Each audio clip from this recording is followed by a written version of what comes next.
Welcome to COIQ, where you learn how health innovators maximize their success.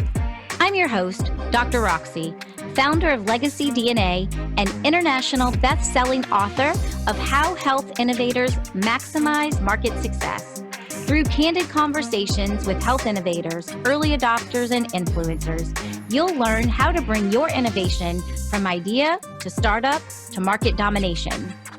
And now, let's jump into the latest episode of COIQ.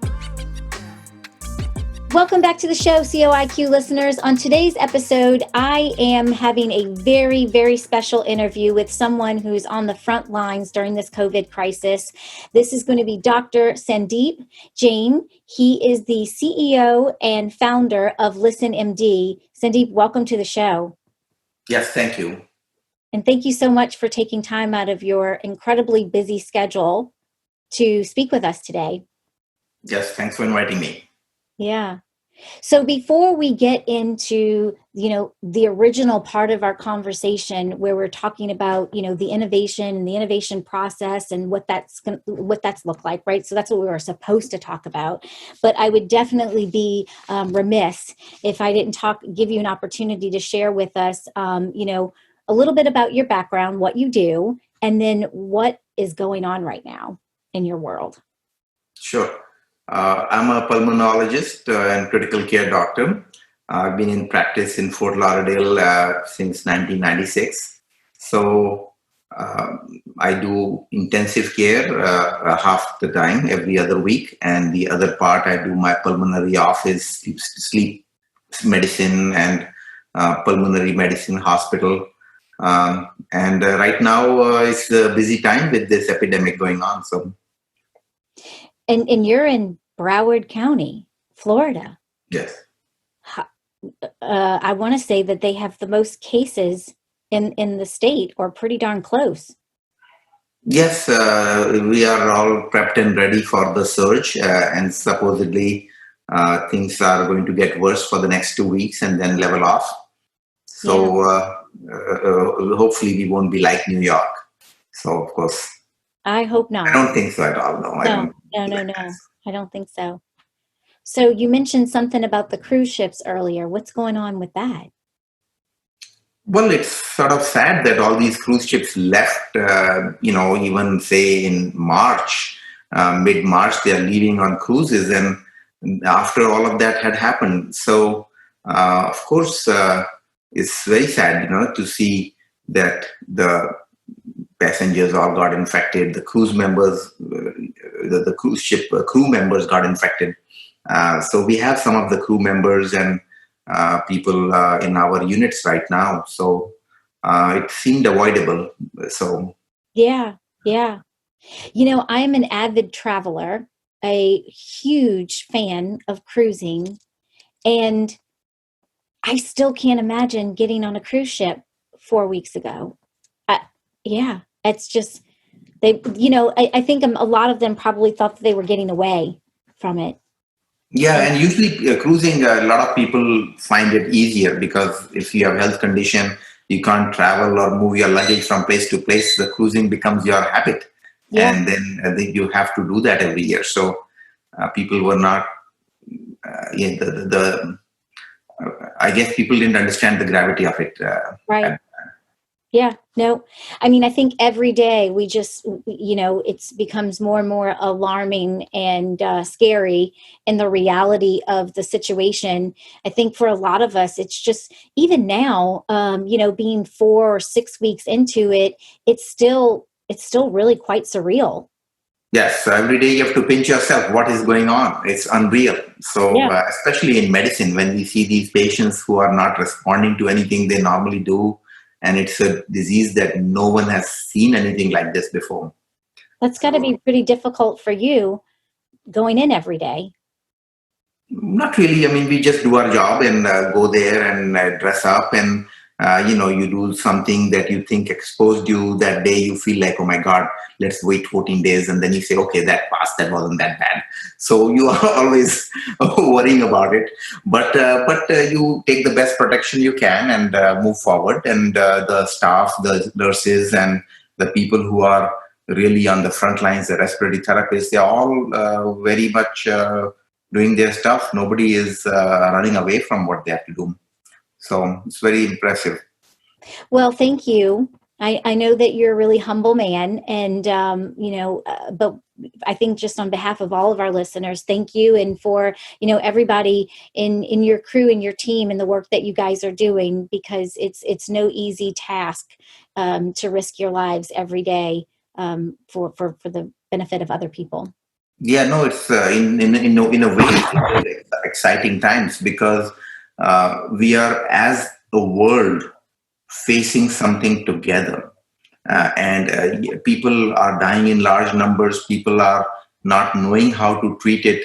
So the collaboration and the information that we doctors are sharing with each other is incredible. I'm getting a text from, say, a doctor in Spain who's saying, oh, WHO said this is that, but we're doing this and this is helping. Oh, some Detroit doctor says, oh, we have a new theory on this. We are doing this and that, and giving this thing, and that's working. And then it's amazing to see that institutions that are all good, like Mayo Clinic or Harvard or all the top names, they're all doing different things. So who do I believe? What do I do? And so we have to search and choose from what you can do or want to do from among the best people. And of course, when you get overwhelmed with the search, you can just barely keep your head above water. Like in New York, you basically they got so overwhelmed. They did the best they can, but I think if we are able to not have that bad surge, we can try to give the best care, incorporating all the newest thoughts and information which are shared in real time, basically via texts even, So, of course, the articles and the official channels are coming, but it's quite amazing what's going on. So give us a little bit more detail about that. And I think that might be a really nice segue into the solution that you developed, ListenMD. Yes, I always felt for the last 3 years that doctors are not able to communicate effectively through the medical record system, which is designed to basically get you paid. So you write out a lot of stuff and it gets you paid. How much of it was necessary to communicate to the other doctor? So if I'm giving you information in my note as a doctor, I am hiding the one needle of information in a lot of hay. Mm-hmm. Basically, that's the hay I get paid with. I make hay by hiding the information in hay. And when you open my note, you are basically blinded by the 4-page note. And what is he trying to say?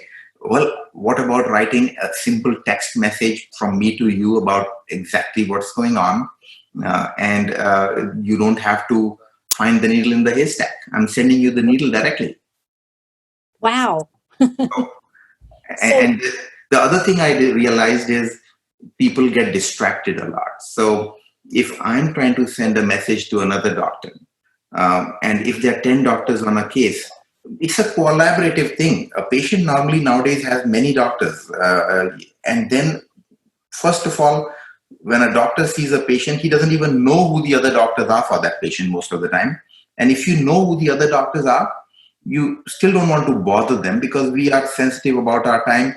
We are distracted. We are getting bothered all the time. How can I bother the other doctor and just text him or message him unnecessarily?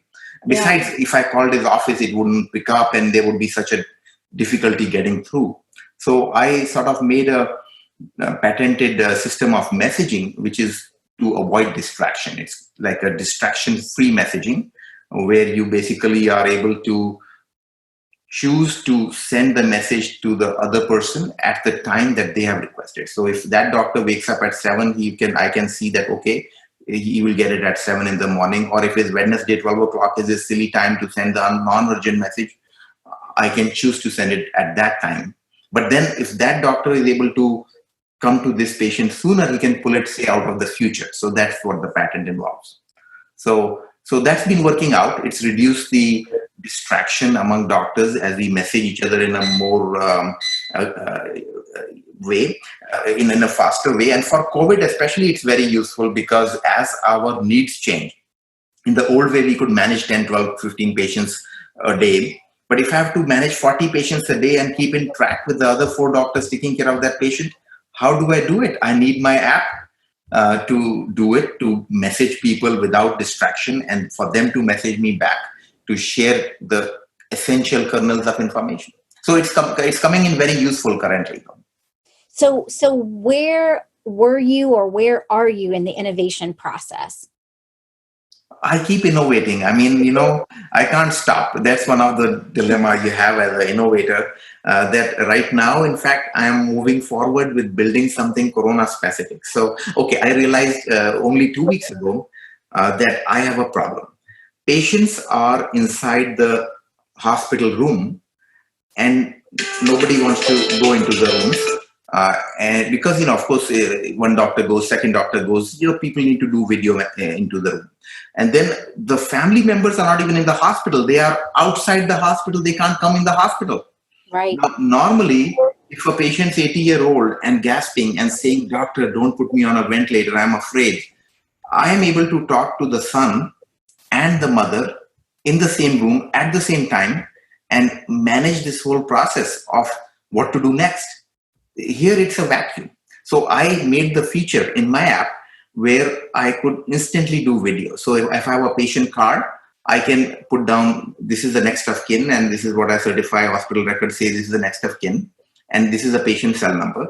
So then I can have both the patient and the family member on a split screen, and then I can discuss with them what's happening, show the family member how their loved one is doing on the ventilator or off it, or how they're breathing, and get some guidance, all in an official HIPAA compliant, encrypted way, and then also make a little bit of a record and say that this is what we discussed, this is how the patient was doing, and this is what we decided, and then that faxes over to the nearby fax machine or becomes a note. So there was a need for it. So I just said, okay, let me build this feature too. So I get to use that.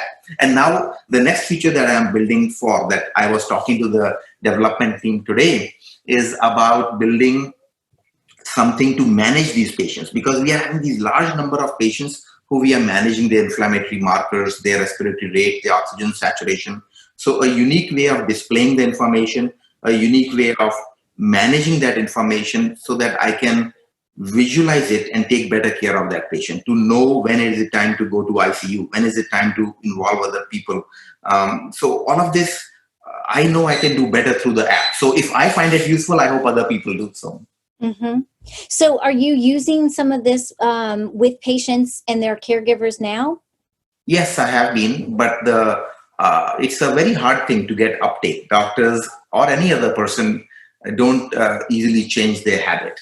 So even though you might have the best product, to get it into active usage requires buy-in from the institution that you're working with, from the doctors. So yes, we are using with some doctors, but not all the doctors on board yet. Yeah, yeah. So one of the things, is you just described, a lot of health innovators have the perception that if I build a solution that is better than what is currently available in the market, that is going to automatically equal success. And research shows that is not the case. Having a better solution doesn't necessarily mean market success. You could have far inferior solutions be more successful than something that is much superior, and that is frustrating, right? That's really I'm finding that out. I totally know that it's been like that. So my solution is so much better and superior, but how do I get the word out? Yes. How do I market? I'm working in ICU one week and on the floor the other week. I can't hire a marketing team or a sales team. So I keep perfecting what I have in a sort of unreasonable way. I mean, in terms of the expense involved, I know that I'm going way beyond what I should be doing, but I can't help myself. I just get excited and build further. Yeah. And that's a common challenge that health innovators experience as well, is that, especially for someone like you who is a physician that is in the center of the problem, day in and day out on a regular basis. So you're seeing all of these additional problems that could be solved and that you could solve, and you could improve it for yourself and for your colleagues. And who wouldn't want to add all those features and functionality to make it more robust and helpful? Meanwhile, those additional developments require time, right? And require money. Yes. And so it can be very financially troubling to pour all of that money in a product that we don't have enough resources to actually bring it to market to make it commercially. Definitely. I totally get it. I don't know if I will make money off this thing, but I don't know. It's hard to stop though. I mean, you keep doing and hoping that it will take off. But there are a lot of barriers to that. Hey, it's Dr. Roxie here with a quick break from the conversation. Are you trying to figure out what moves you need to make to survive and thrive in the new COVID economy? I want every health innovator to find their most viable and profitable pivot strategy, which is why I created the COVID Proof Your Business Pivot Kit. The Pivot Kit is a step-by-step framework that helps you find your best pivot strategy. It walks you through 6 categories you need to examine for a 360-degree view of your business. I call them the 6 critical pivot lenses. As you make your way through this comprehensive kit, you'll be armed with the tools, tips, and strategies you need to make sure you can pivot with speed without missing out on critical details and opportunities. Learn more at legacy-dna.com/kit.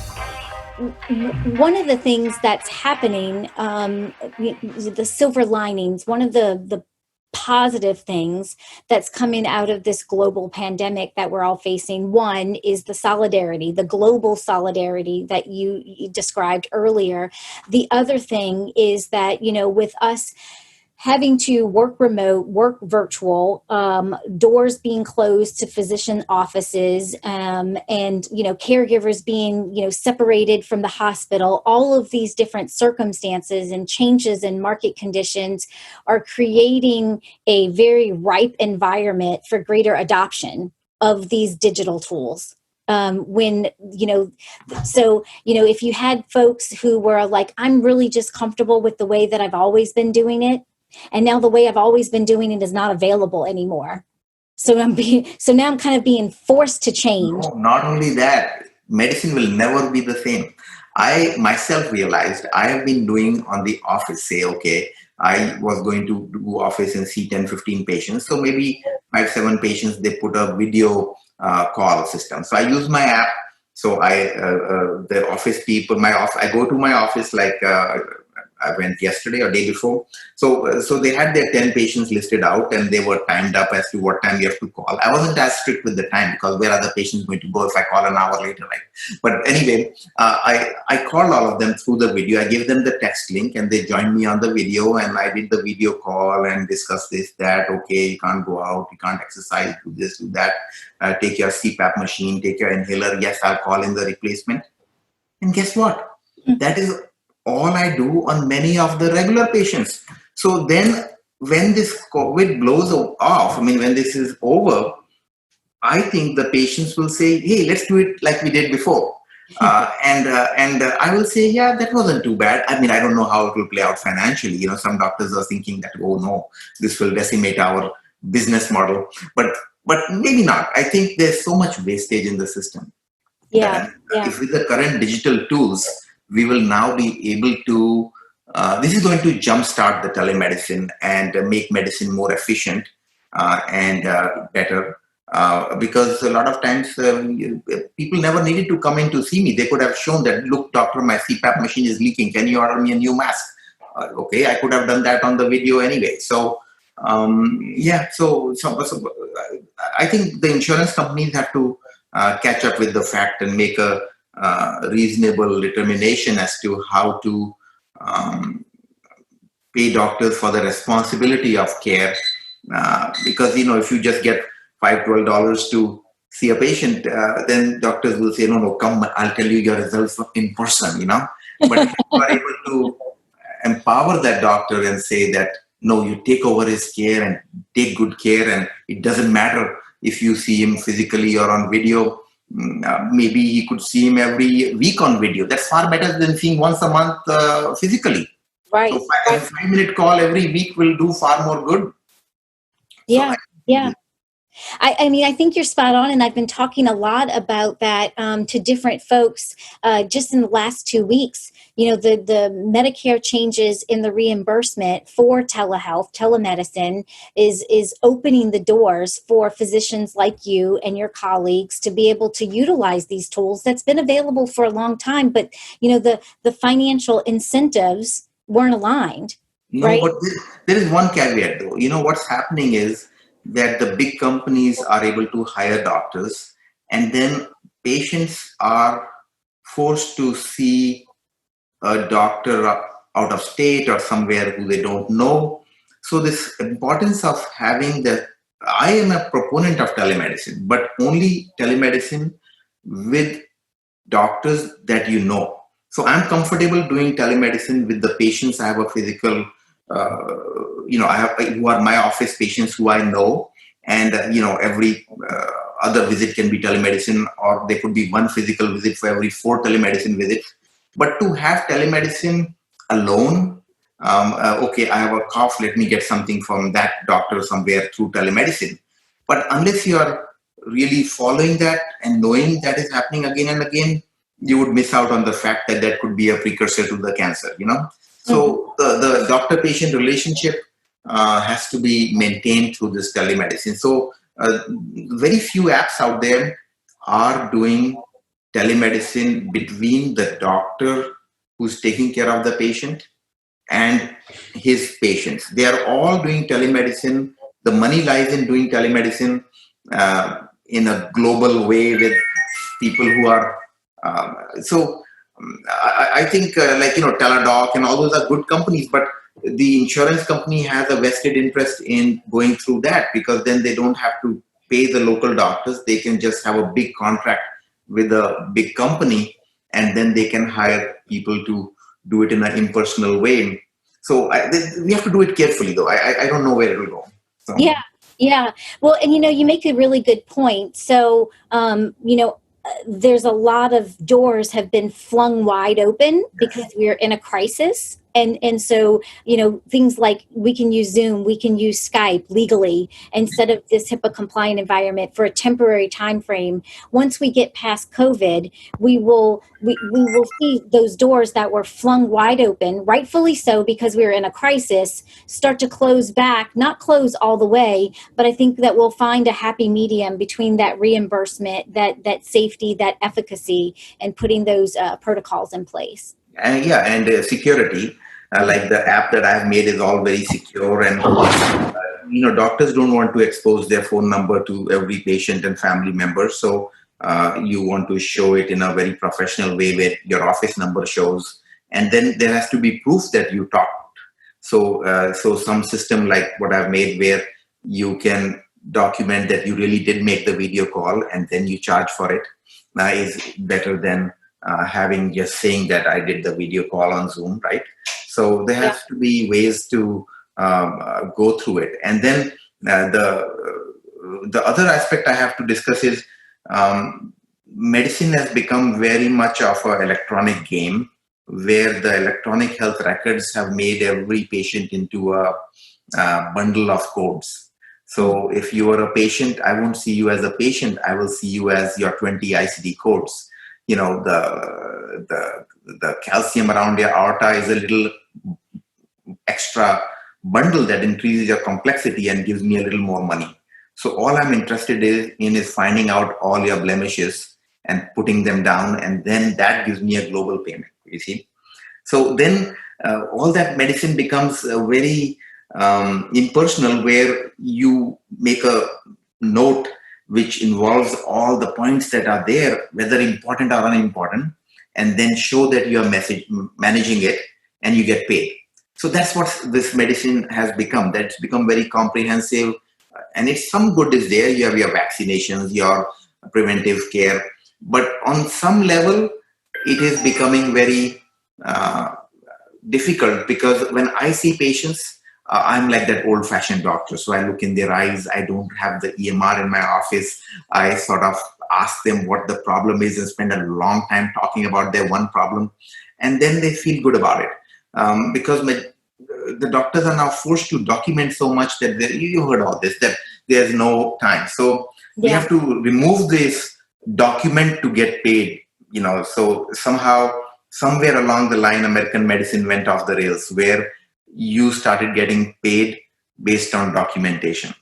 And that has to go away. So, do you think that that's something that might change during this crisis as well?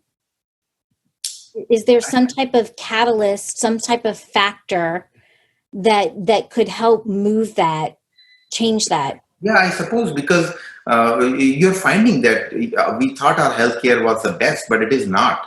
Our public health infrastructure is terrible. We were not able to cope with the crisis. We were not able to make enough of the tests available, and we are not coordinated.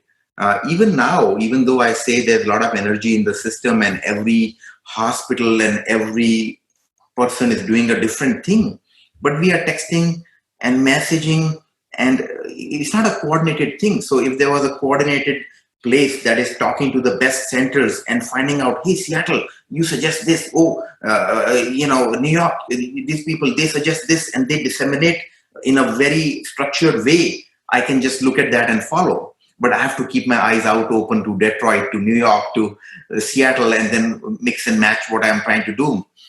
So we're not set up properly. I think there's a lot to be improved.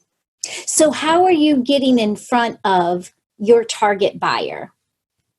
How are you making them aware that your solution even exists?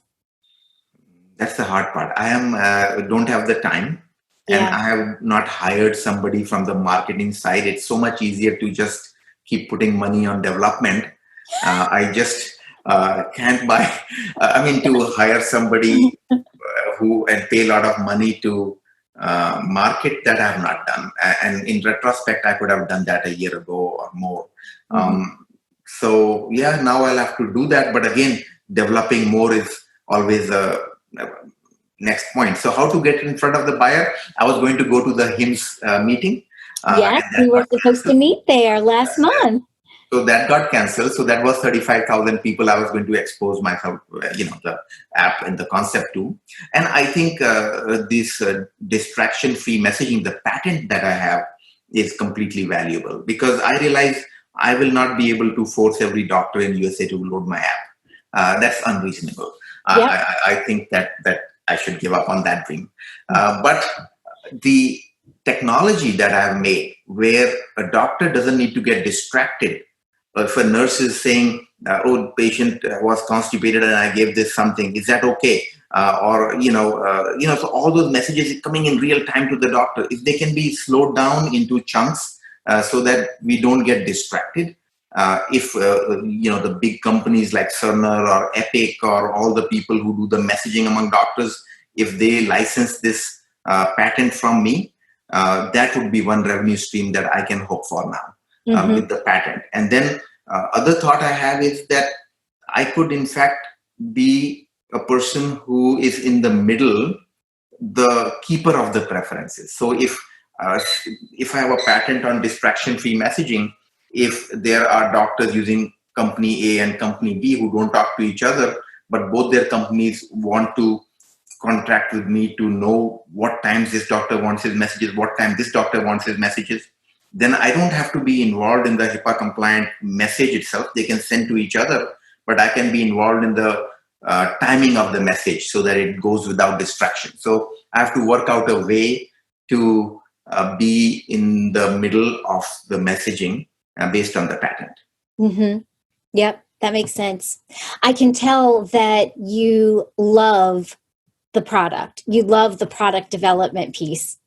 Of course, I enjoy myself thoroughly. Like today, I couldn't help myself spending an hour and a half talking about how exactly I will make the inflammatory markers and the corona-specific questions, and how that graph will look like a virus in a way, So, so it was like a lot of fun to make that. And they said, we could do it in 2 weeks. I said, okay, go for it. So, I have a group of developers who are already hired and doing the job. So I just keep making more things. But this one I sort of believe in, because if I'm able to get more efficient in taking better care of these patients at this time for this particular disease, that would be actually something other people would want to use, and then if they see what all features I have in terms of distraction-free messaging and in terms of collaborative messaging, where if I'm a team of doctors, group A, like if I'm a ICU team and there's a cardiology team. So if Dr. A1 talks to Dr. B1, on Saturday, Dr. A2 doesn't know what Dr. B2 talked about, right? So there's a handoff problem. But if there's a shared messaging that I have made, all that messaging is maintained in the system so that the chance for errors is less. So somehow none of this has happened. None of the messaging systems and all have what I have made. But again, it's how to sell it, how to get it out there. So. Yes, that, I think that research shows that this is a very common experience with innovators who, again, have a solution that solves a really important need, right? And this, I think, your solution is the way you present it. It's so timely to meet the needs, even during this COVID crisis, right? In a really powerful and profound way.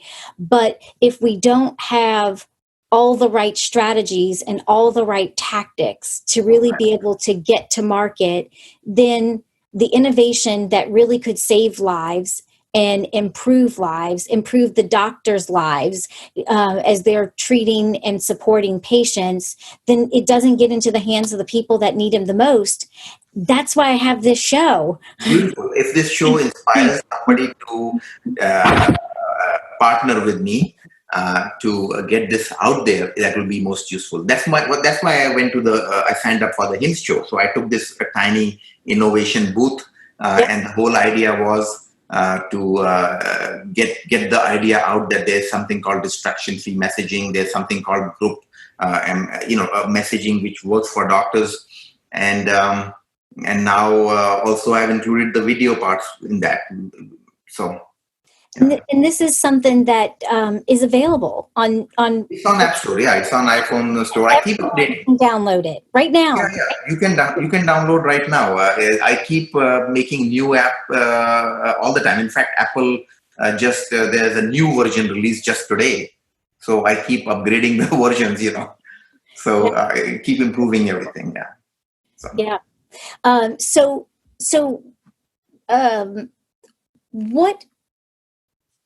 What are the biggest challenges that you think that you're going to face as we're going through this COVID crisis and we're getting on to the other side of it, as a physician as well as a health innovator? Well, first we have to get through it. The surges have to go away. The health workers have to come out of it unscathed. I mean, there's a lot of colleagues I have, doctors who are sick on ventilators. So it is a very risky business. So if everybody comes through, I think medicine will change. We will learn a lot of things. We will learn how to coordinate better. We will learn how to, improve the care. So the hospital administration and the doctors are all working together to handle it. So I think things should give more of a once you fight. It's like soldiers when they have fought a battle together. You are bonded, isn't it? Yeah. So that's what it is. Yeah. I agree. I don't know exactly how we'll be different, but I think that things will be very different. We as people will be very different, and I think that there'll be a lot of good that comes out of it, just for humanity's sake and that solidarity.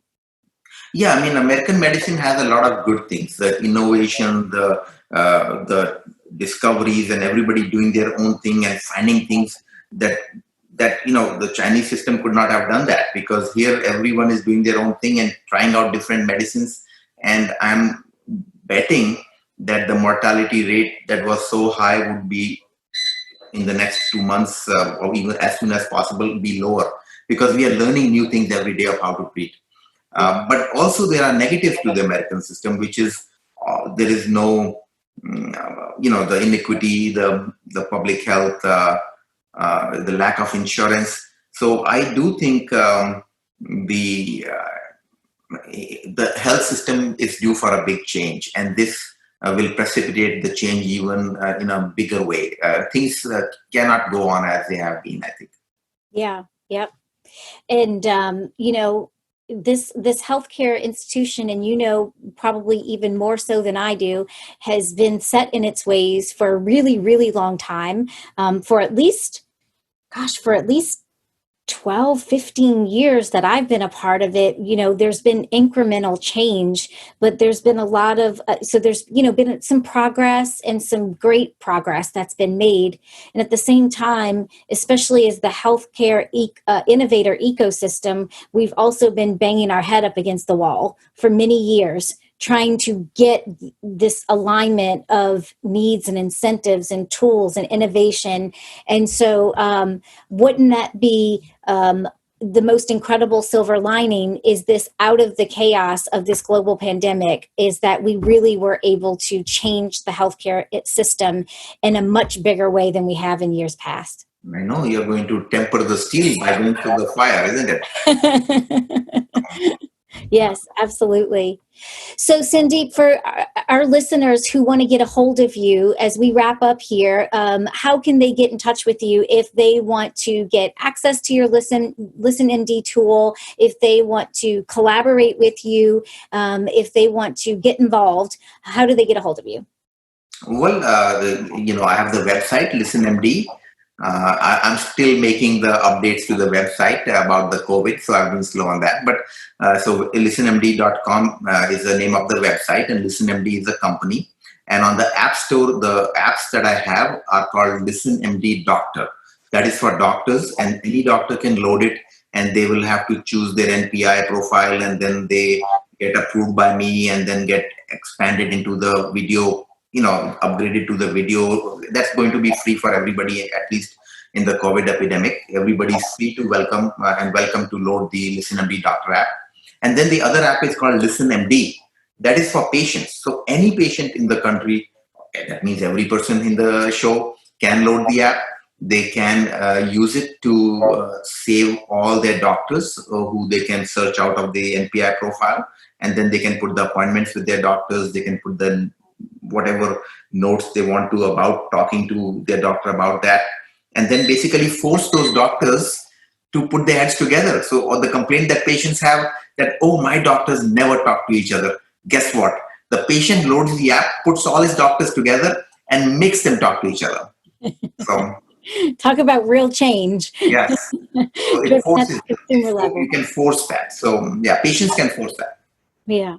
Well, thank you so much for your time today. I know that you're really busy, and so I'm so grateful for the time and the conversation that we've had today. And again, thank you so much for the work that you're doing. Thank you. Thank you so much for listening. I know you're busy working to bring your life-changing innovation to market, and I value your time and your attention. To save time and get the latest episodes on your mobile device automatically, subscribe to the show on your favorite podcast app like Apple Podcasts, Spotify, and Stitcher.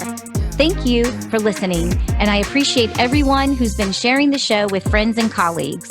See you on the next episode of COIQ.